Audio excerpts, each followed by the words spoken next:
Hello students, welcome back to my channel. So students, today we are going to learn the principles of management that are given by Henry Fayol.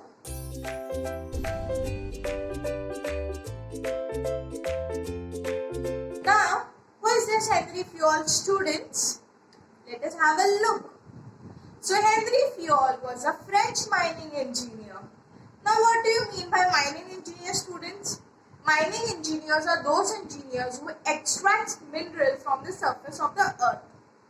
After conducting various experiments in management, Henry Fayol developed total 14 principles of management. And due to his contribution in management, Henry Fayol was also known as father of modern management.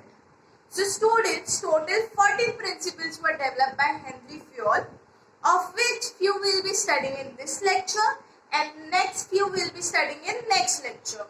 So let us see what are the principles that have been developed by Henry Fayol.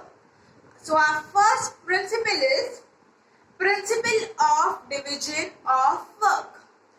Division means to divide. Division का मतलब है कोई भी काम को या किसी भी चीज को छोटे छोटे हिस्सों में बांट देना. So what Henry Fayol suggested over here was whatever is the work of the organization should be divided into small subparts, and this divided subparts should be assigned to the employees of the organizations on the basis of their expertise, knowledge, interests, capacities, skills and so on. तो division of work में Henry Fayol ने क्या बोला है कि जो भी organisation का काम है उसको छोटे छोटे हिस्सों में बांटो, और ये जो छोटे छोटे हिस्सों में आप उसको बांट रहे हो या डिवाइड कर रहे हो वो एम्प्लॉय को असाइन करो उनके नॉलेज के बेसिस पे, स्किल्स के बेसिस पे या जो भी उनके एक्सपर्टीज लेवल है वो बेसिस पे. And why he said the students so this can result into specialization in organization.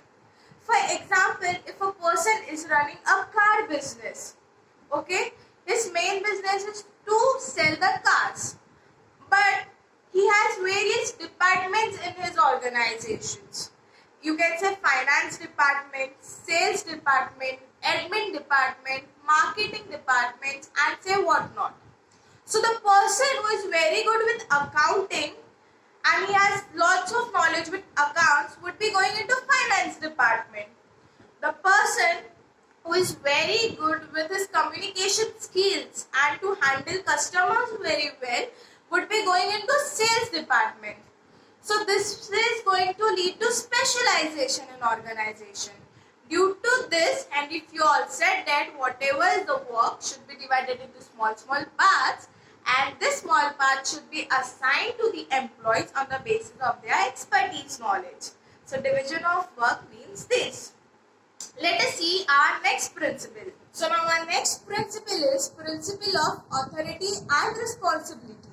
What is authority? Authority means to have power, and responsibility means whatever task or work is given to you should be completed on time, should be completed effectively.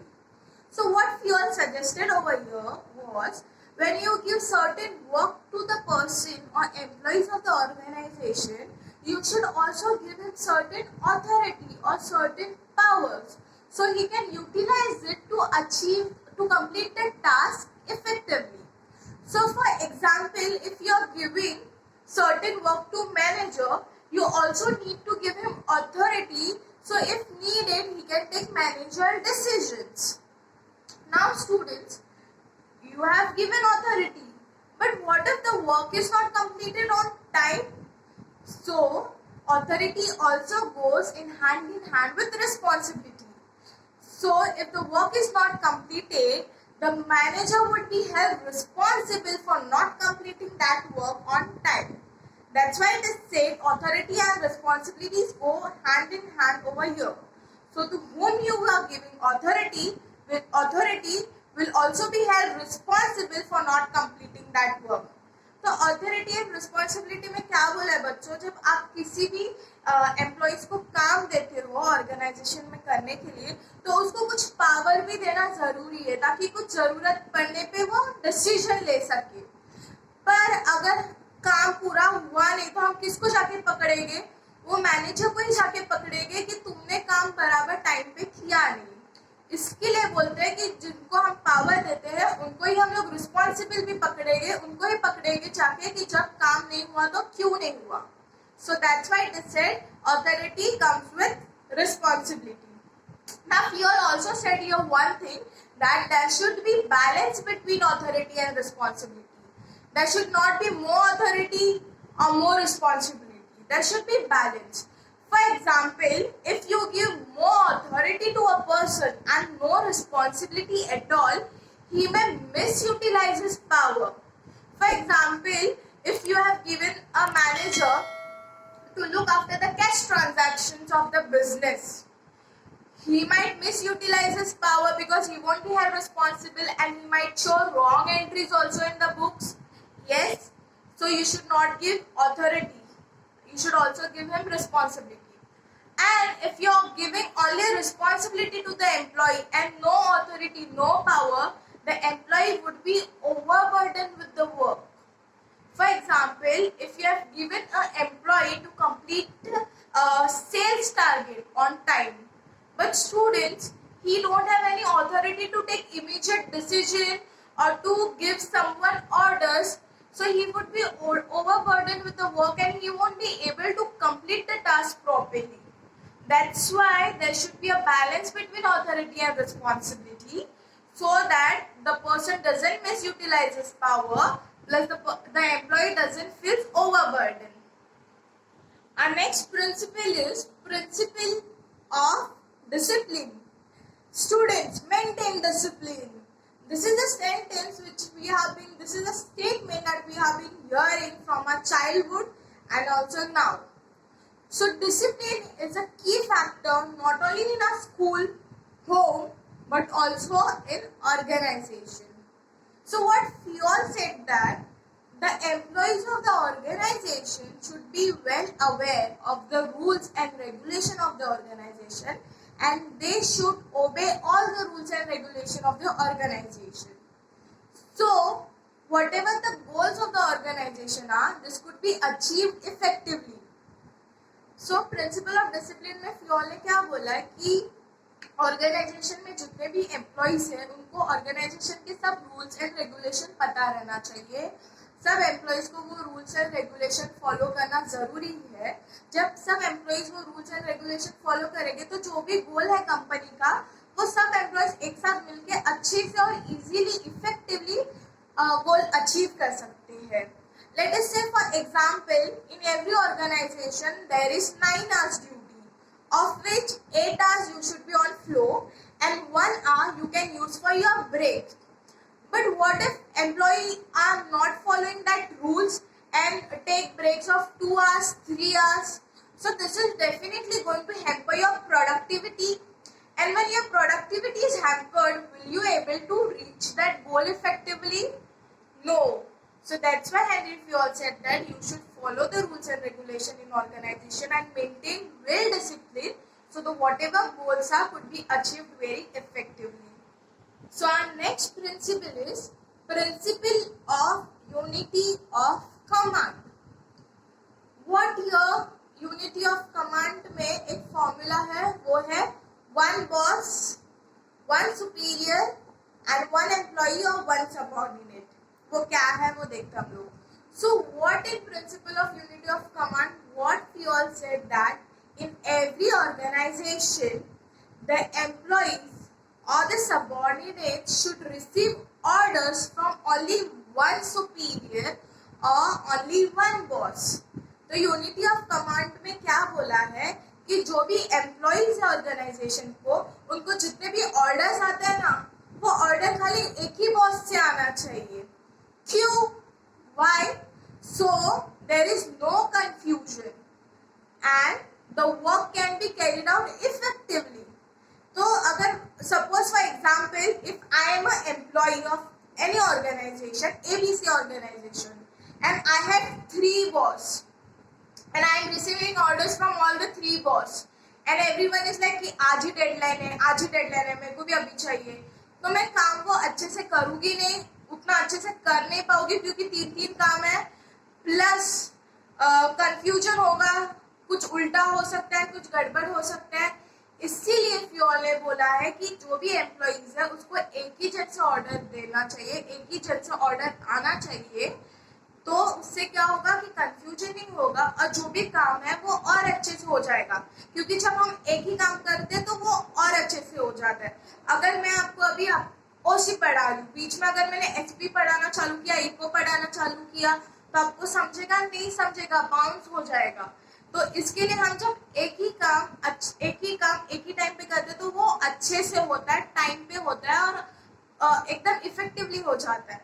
इसके लिए fuel ने बोला है कि all the employees in the organisation should receive orders only from one boss to avoid confusion and to enhance the productivity of the work. Our next principle is principle of unity of direction. So students, unity of command explains to us one boss, one employee, whereas unity of direction explains to us one head, one plan.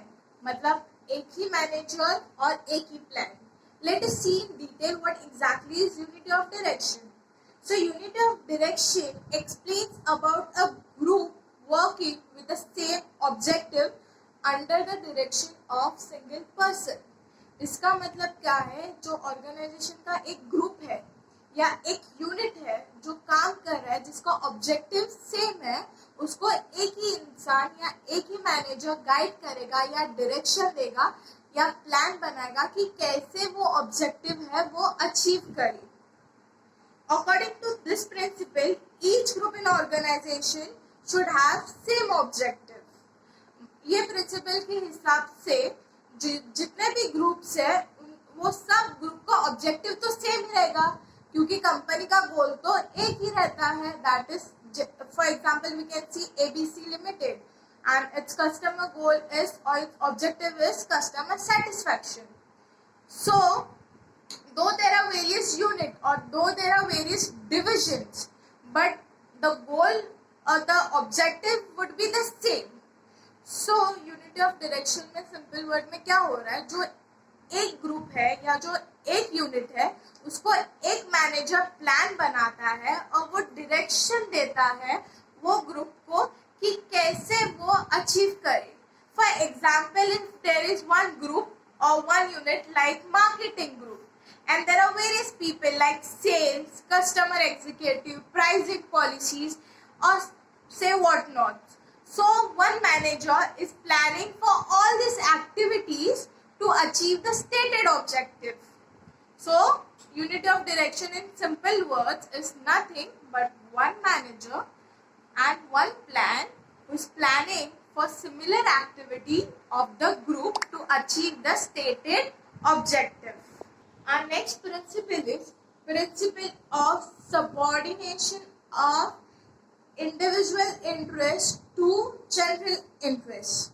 So according to this principle, our personal interest should be given less importance and more importance should be given to the interest of the organization. So even when a manager is making decision, he should also think about his entire team and not consider only one employee. Similarly, employee should keep his personal interest aside and should think about organizational interest first. And logically, if organization is going to prosper, even you are going to prosper. Yes. For example, आप काम पे ये मत सोच के जाओ कि मेरे को खाली 9 आवर्स कंप्लीट करना है, मेरे को तो सैलरी मिल रहा है तो मैं निकल जाता हूँ. टाइम पे जाऊँगा, एक्स्ट्रा कुछ काम नहीं करूँगा, जितना उतना करूँगा और कुछ नहीं करूँगा, अपने एफर्ट ज़्यादा नहीं डालूंगा. ये नहीं सोचना है. हम जब कोई भी कंपनी में काम कर रहे हैं तो हमको ये क्या सोचना है कि मैं क्या एक्स्ट्रा करूँ जिससे मेरा कंपनी आगे जाए, जिससे मेरे कंपनी का प्रॉफिट बने या जिससे मेरे कंपनी का ऑब्जेक्टिव अचीव करे. जो भी ऑब्जेक्टिव्स हम लोग अच्छे से अचीव कर सकते हैं या जो भी टारगेट्स हम अचीव कर सकते हैं, ऐसा करने से क्या होगा कि जो भी अपना कंपनी का नाम बढ़ेगा और अपना कंपनी का जो भी प्रॉफिट है वो बढ़ेगा. और अगर कंपनी अच्छा अर्न कर रहा है, गुडविल, मनी या जो भी अच्छा अर्न कर रहा है, तो लॉजिकली उसका फायदा किसको होगा? आपको होगा.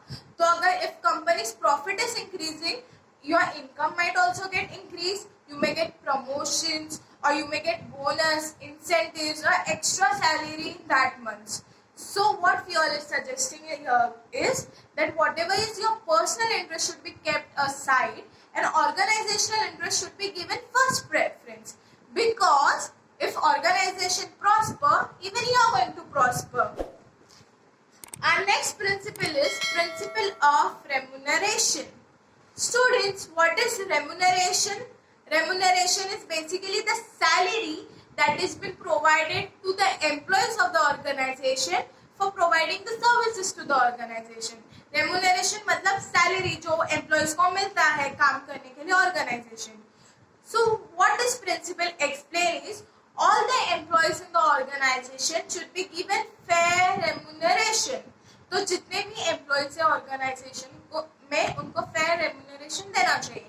So this remuneration can be given on the basis of their performance, their efforts, their talent, their expertise, their skills, their knowledge, etc. तो ये जो भी सैलरी आप दोगे कैसे डिसाइड करोगे कि उनका परफॉर्मेंस क्या था, उनके स्किल्स, उनके नॉलेज, ये बेसिस पे हम उनका सैलरी फिक्स कर सकते हैं. उनका टेन्योर पीरियड भी कितना है वो बेसिस पे हम एक एम्प्लॉय का सैलरी फिक्स करेंगे.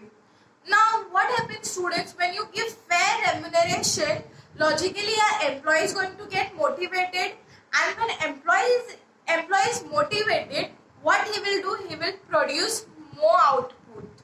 So that's why Fuel said is when you give fair remuneration, this will result in motivated employee, and when employees are motivated, this is going to be resulted in higher productivities. So students, that's it for today. So total we saw 7 principles, that is division of work, authority and responsibility, discipline, unity of command, unity of direction, subordination of individual interest over general interest, and remuneration. If you have any doubts, you can post that in the comment section. Thank you for your time. I hope you understood the concept very well. Thank you.